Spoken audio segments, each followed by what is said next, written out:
The anima is a personification of all feminine psychological tendencies in a man's psyche, such as vague feelings and moods, prophetic hunches, receptiveness to the irrational, capacity for personal love, feeling for nature, and, last but not least, his relation to the unconscious. It is no mere chance that in olden times priestesses, like the Greek Sibyl, were used to fathom the divine will and to make connection with the gods. In its individual manifestation, the character of a man's anima is as a rule shaped by his mother. If he feels that his mother had a negative influence on him, his anima will often express itself in irritable, depressed moods, uncertainty, insecurity, and touchiness. If, however, he is able to overcome the negative assaults on himself, they can even serve to reinforce his masculinity. Within the soul of such a man, the negative mother anima figure will endlessly repeat this theme. I am nothing. Nothing makes any sense. With others it's different, but for me, I enjoy nothing. These anima moods cause a sort of dullness, a fear of disease, of impotence, or of accidents. The whole of life takes on a sad and depressive aspect. Such dark moods can even lure a man to suicide, in which case the anima becomes a death demon. She appears in this role in Cocteau's film Orphée. The French call such an anima figure a femme fatale. A milder version of this dark anima is personified by the Queen of the Night in Mozart's Magic Flute. The Greek sirens, or the German Lorelei, also personify this dangerous aspect of the anima, which in this form symbolizes destructive illusion. The following Siberian tale illustrates the behavior of such a destructive anima. One day, a lonely hunter sees a beautiful woman emerging from the deep forest on the other side of the river. She waves at him and sings, "Oh, come, lonely hunter, in the stillness of dusk. Come, come, I miss you, I miss you. Now I will embrace you, embrace you. Come, come, my nest is near, my nest is near. Come, come, lonely hunter, now in the stillness of dusk."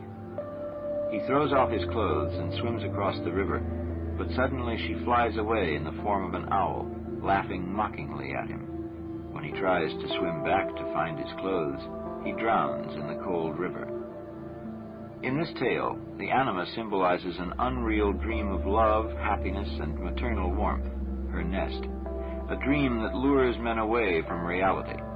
The hunter is drowned because he ran after a wishful fantasy that could not be fulfilled.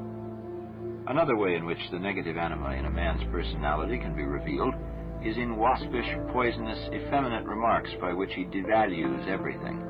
Remarks of this sort always contain a cheap twisting of the truth and are in a subtle way destructive. There are legends throughout the world in which a poison damsel, as they call her in the Orient, appears. She is a beautiful creature who has weapons hidden in her body or a secret poison with which she kills her lovers during their first night together.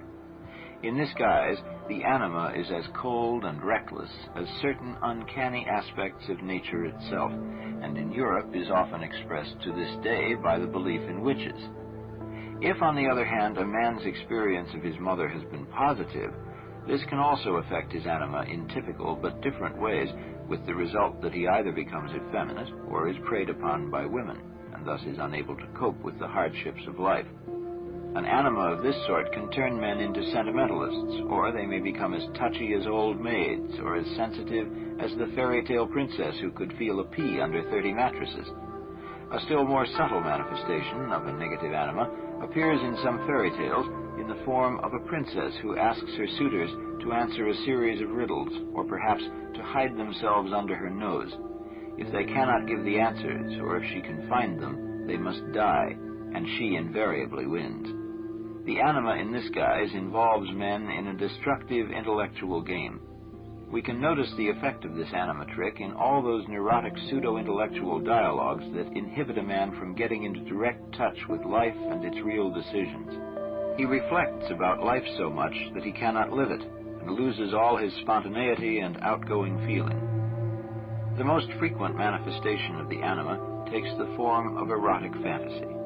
Men may be driven to nurse their fantasies by looking at films and striptease shows, or by daydreaming over pornographic material.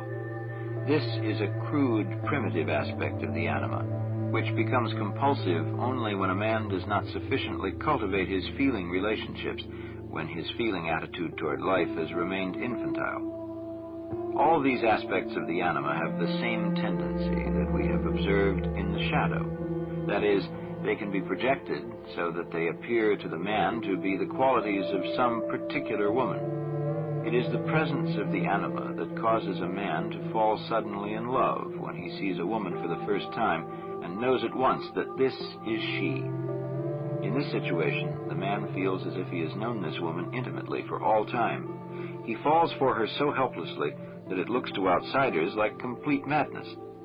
Women who are of fairy-like character especially attract such anima projections, because men can attribute almost anything to a creature who is so fascinatingly vague and can thus proceed to weave fantasies around her. The projection of the anima in such a sudden and passionate form as a love affair can greatly disturb a man's marriage and can lead to the so-called human triangle with its accompanying difficulties. A bearable solution to such a drama can be found only if the anima is recognized as an inner power. The secret aim of the unconscious in bringing about such an entanglement is to force a man to develop and to bring his own being to maturity by integrating more of his unconscious personality and bringing it into his real life.